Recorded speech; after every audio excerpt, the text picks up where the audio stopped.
2005 से लेके 2015 का एरा काफी अलग ही था, जब रियल एसयूवीज हुआ करती थी, ना कि सिर्फ दिखने में बल्कि ड्राइविंग प्लेजर में भी। उस टाइम पे भी जब रियल एसयूवीज चलती थी, तो भी एक ही कंफर्ट लीडर थी और आज भी शायद वो ही कंफर्ट लीडर है।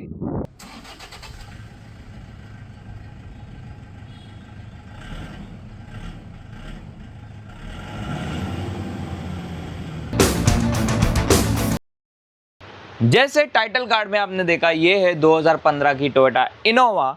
एंड इनोवा को क्यों कंफर्ट किंग माना जाता है, इसके बारे में मैं आपको थोड़ी देर में डिटेल्स देने वाला हूँ। तब तक इस पर्टिकुलर कार के कंडीशन की अगर मैं बात करूँ, तो इसकी जो कंडीशन है, एब्सोल्यूट कंडीशन है, एक्सीलेंट कंडीशन में गाड़ी मेंटेन्ड है। कोई भी इसमें आपको स्क्रैच देखने को नहीं मिलेगा, डेंट देखने को नहीं मिलेगा। एंड अगर मैं लुक्स की बात करूँ, तो जो इसका लुक है, स्पेशली जो फ्रंट फेस है, ये बड़े बड़े ग्रिल्स की वजह से काफ़ी ब्यूटीफुल एंड कमांडिंग दिखती है। प्रोजेक्टर हेडलैम्प्स ऑफर नहीं किए जाते हैं। नीचे की तरफ फॉग लाइट की हाउसिंग दी हुई है। एंड ये ब्लैक कलर का जो स्प्लिटर या बम्पर, आप जो भी बोलना चाहो, ये मेरे को काफ़ी बढ़िया लगा। ग्राउंड क्लियरेंस जो है काफ़ी ह्यूज है, एंड ये रीज़न से भी आपको ड्राइविंग कंफर्ट मिलता है। एंड वाइट कलर जो इस कार में आता है, वो एकदम ब्यूटीफुल उभर के आता है। एनीवेज, अगर इसके साइड प्रोफाइल की बात करूँ, तो साइड प्रोफाइल भी काफ़ी ब्यूटीफुल है। एंड इनफैक्ट आप देख सकते हो दोनों टायर्स के बीच में कितना बड़ा गैप है, शायद इसलिए इसमें आपको अंदर भी स्पेस अच्छा मिलता है। व्हील कवर ऑफर किए क्योंकि ये जी वेरिएंट है एंड ये 2.5 लीटर डीजल इंजन है।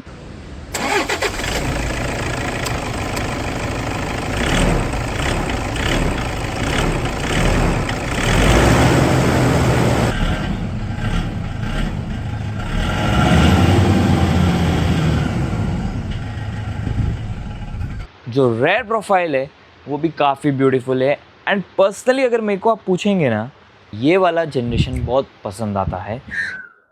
इंटीरियर भी थोड़ा अपलिफ्ट किया है वुडन ट्रीटमेंट के साथ में। एंड मैनुअल एसी कंट्रोल्स मिल जाते हैं। उस टाइम पे ऑटो क्लाइमेट कंट्रोल का एसी आता था, बट वो वी वर्जन में आता था। एंड इसमें अगर आप देखेंगे तो ये जो इंफोटेनमेंट स्क्रीन है, ये भी आफ्टर मार्केट दिया हुआ है, ना कि स्टॉक आता था। एंड ये इनफैक्ट अगर पैनल की बात करूँ मैं पर्टिकुलरली, तो ये भी पेंटेड है। सीट्स की अगर मैं बात करूँ, तो सीट्स भी काफ़ी कंफर्टेबल है, चाहे आप फ्रंट में बैठो या चाहे रेयर में बैठो, एकदम थर्ड रो कैबिन में बैठो। ये इनोवा इकलौती ऐसी गाड़ी है जिसमें आपको थर्ड रो का कैबिन में भी कंफर्ट स्पेस मिलेगा। इंटीरियर जो है थोड़ा सा मिनिमलिस्टिक है, स्टिल वो काम करेगा। बट कुछ चीज़ें जैसे मेरे को लगा इंटीरियर में मिसिंग है 2015 के हिसाब से, जैसे ब्लूटूथ सिस्टम, रिवर्स कैमरा। जब भी आप इस कार में बैठोगे, आपको रियलाइजेशन होगा कि आप इनोवा में बैठे हो, ये गियर नॉब की वजह से, क्योंकि ये जो गियर है, जब भी आप कार स्टार्ट करोगे हिलता रहता है। एक बार मैं स्टार्ट करके आपको दिखाता हूँ। एंड स्टार्ट करने से पहले मैं आपको एक इंटरेस्टिंग चीज़ दिखाता हूँ, वो है इसकी किलोमीटर्स। ये गाड़ी सिर्फ और सिर्फ 80,000 किलोमीटर्स चली है। एंड इसकी कंडीशन ऐसी है, ऐसी रेयर गाड़ी मिलना बहुत मुश्किल है।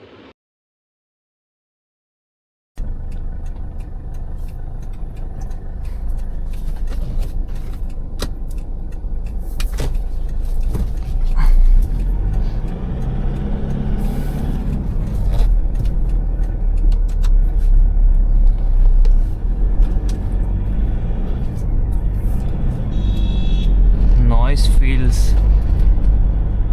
कैबिन थोड़ा नॉइजी लगता है, इंजन का वाइब्रेशन बहुत ज़्यादा है comparatively. But with time Innova या विद टाइम जो टोयोटा की इंजन है उसको भी रिफ़ाइन कर दिया गया है। इनफैक्ट जो न्यू जनरेशन की इनोवा आई थी आफ्टर दिस क्रिस्टा, उसमें भी आपको certain level of vibration feel होता है, but it has been improved quite compare to this generation. And इसके पहले वाली जो जनरेशन जो करंटली मेरे पास है, उसमें तो इससे भी ज़्यादा लाउड नॉइज़ था, but still this car was something. By the way, that's the Fortlex, that was Prado, नाम नहीं आ रहा था मुंह में। So cabin sound is there. And interiors I feel कि 2015 के हिसाब से थोड़े बहुत फीचर्स ऐड किए जा सकते थे, जैसे reverse camera, then Bluetooth connectivity, Bluetooth connectivity could have been given. Android Auto, Apple CarPlay was not that evolved at that time, but Bluetooth was something that was available in most of the 2015 cars. Even from the base models, reverse camera could have been added. This one is an aftermarket, so yeah. And instrument cluster is good,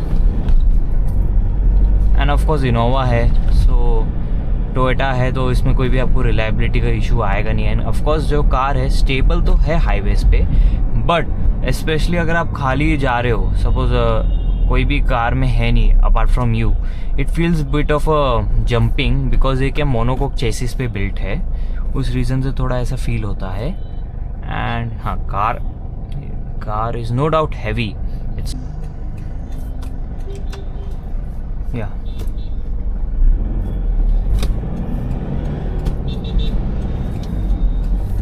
Crysta full speed में जा रही है. This car is not meant for running, of course. It's more of a family oriented, family MPV car. And comfort तो है car में, no doubt. जैसे कि मैंने स्टार्टिंग के वीडियो में भी बताया, कंफर्ट किंग है. एंड आज भी इनोवा जैसा कोई कंफर्ट कार में नहीं मिलता है. And I am saying this with my own experience, because I own all the cars, almost all the cars, such as I own the old generation of the Toyota Innova, the generation before this one, and I have the Honda Accord, Honda Amaze, and also Toyota Corolla Altis. So इसके जैसा comfort कोई car में नहीं आज तक मिला है मेरे को.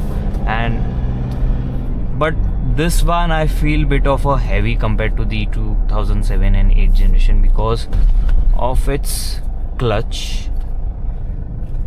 जो मुझे ऐसा हैवी लग रहा है. एंड इसका जो गियर है, बाय द वे ये मैंने एक पिट में लेके गया. You can just see there is a comfort. Suspension is still good even after such a high kilometer run. High kilometer तो नहीं है ये, टोयोटा के लिए तो हाई किलोमीटर कुछ भी नहीं होता है. In fact I have seen many people who have driven the cars more than 5 lakh kilometers as well. Kerala में तो कितनी सारी गाड़ियाँ ऐसी है, and still they are running rugged SUVs. Toyota is Toyota, and really this car is a comfort king. So yeah, the car is stable on the highway and even on the city roads, no doubt in that. But sometimes you might get a issue of mileage, which can be solvable with the timely service and all. Timely service करेंगे तो आपको मिलेगा.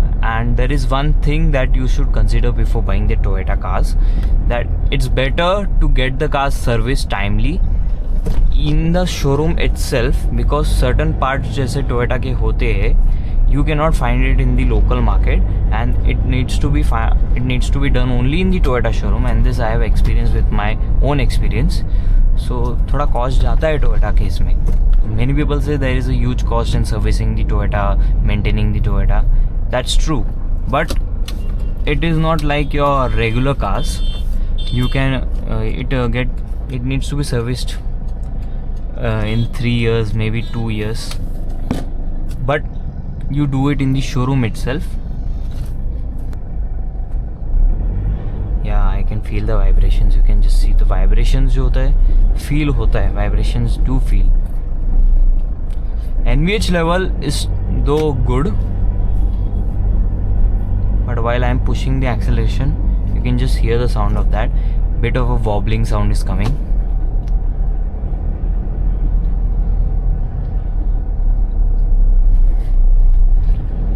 Suspension.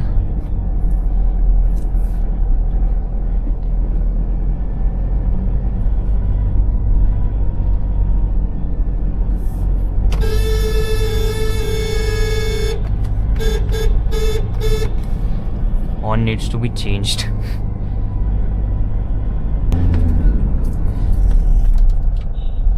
Smooth braking, nice. Feather touch braking. It was a feather touch braking. Car has got some power, no doubt.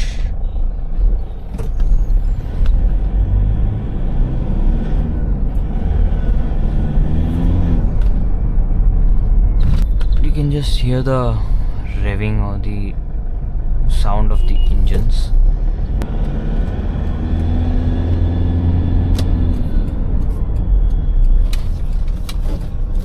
Sharp cuts can be taken easily.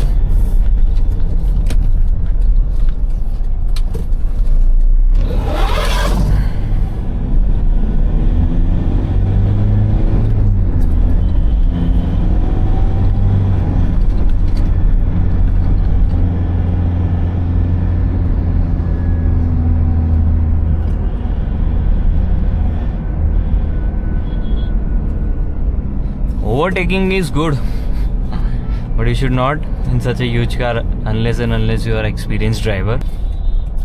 We have just experienced the Toyota Innova, and there is nothing which I can express or which I can say about Innova.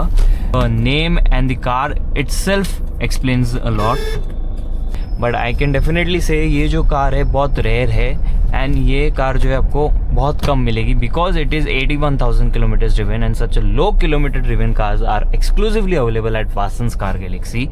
And not just Innova, we have a Innova Krista as well, automatic version, which is again a 2019 facelifted to the new year, which is actually 2018 facelifted to the new generation, which is again 98,000 driven.